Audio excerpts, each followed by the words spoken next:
everybody, and welcome to the new coffee chat session with Street Smart University. Today we have with us Chua, and to give you a brief introduction about who Christian really is and what he does, is he's a professional trainer in the fields of how to read body language better and how to deal with difficult situations. To learn more about Christian's career advisory tools and to see whether you can find a perfect job match there, you can visit the site below. Maybe you can give a short introduction apart from what I wanted to say about you. Okay, I've been a speaker for 14 years. It's something I popped out of it and enjoy doing. And I think that's very important. If you enjoy doing what you like to do, you never get tired of doing it. And I think I found my perfect job. That's speaking to people and motivating people. That's excellent. There's one more thing about Christian is that you started a startup from absolutely nothing and now it's $1 million business. So he's not just a speaker or a trainer, he's an entrepreneur as well. So his traits aren't what conventional speakers have. So maybe we can ask you a few questions that would help our viewers learn more about what you teach. Can you tell us how you became an expert in this field? Like what made you say, okay, you know what, this is the field that I want to talk about and this is what I want to teach people?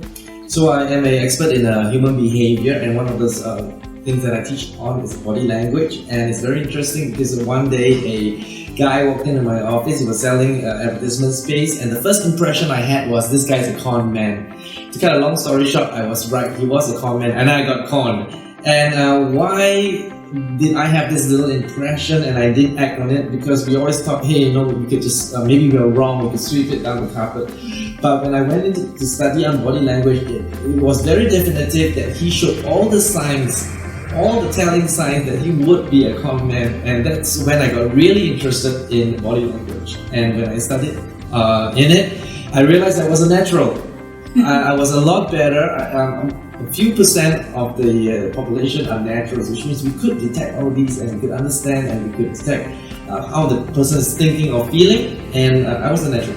That's excellent. So how many years, when did you start this? Like how many years have you been in the field? I think I was very fascinated since 17 years old. I borrowed videos from the tertiary library to watch then, LNPs. And from there I picked it up and said, hey, I could do this for the rest of my life.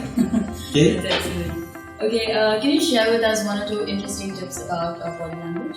Okay, body language is basically reading actions or reading language that the body performs, not verbal language but the body language, and body language actually comes from an induced emotion, which means when a person is angry or happy, he actually shows it out. Okay, so when you read the body language, you're actually looking out for the emotions.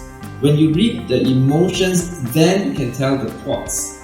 We humans behave in this way. We think, we feel, and then we act. So if we see a ghost, we think there's danger, we feel frightened, we run. Body language is just reverse engineering, which means we see the action, then we try to deduce the emotions, not the thoughts first. We don't jump straight to the thoughts. We say, what exactly are we seeing? We are seeing fear, we're seeing nervousness, we're seeing happiness.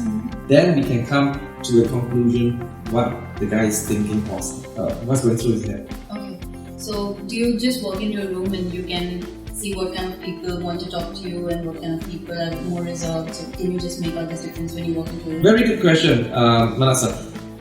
A lot of body language trainers only teach explicit body language, which means this means he's angry. No, you just can't say that, because when a person folds the arms, it means three things. It could mean he's defensive, it could mean he's cold, or it could mean that, hey, there isn't an armrest on this chair, so I'm having a very tired shoulder.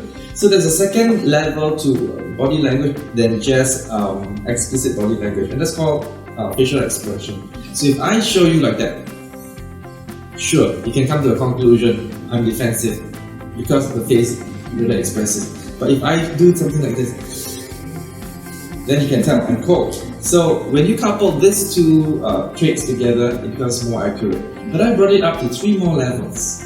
Okay, so there's explicit body language, there's facial expression, there is also speech analysis. What you say and the way you say it, the rhythm of what you say tells a lot about you. The fourth thing is called co-reading skills. How you do your hair, what are you wearing, what are the things that you buy. It gives a very good idea who you are. And the fifth stage is situation analysis, which means what exactly is the event where are we reading?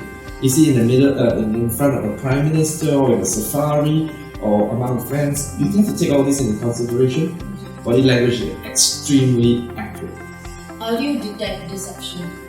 How do you know that someone is calling you? There's a whole long list on deception. One thing is, the first thing I do, I ask a very direct question. Manasa, did you steal the money from my wallet? It's a direct question, and that induces a kind of stimulus. You will feel fear, you feel angry. Why am I accused by Mr. Chua? Or yeah, how does he know? So you induce anger, and then all the telltale signs come out.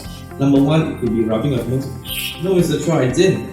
It could be losing of eye contact, the dilation and the contraction of the pupils, the picking up of invisible lids, and there are more than 20 signs. Wow, So that's really interesting. That's a very interesting list.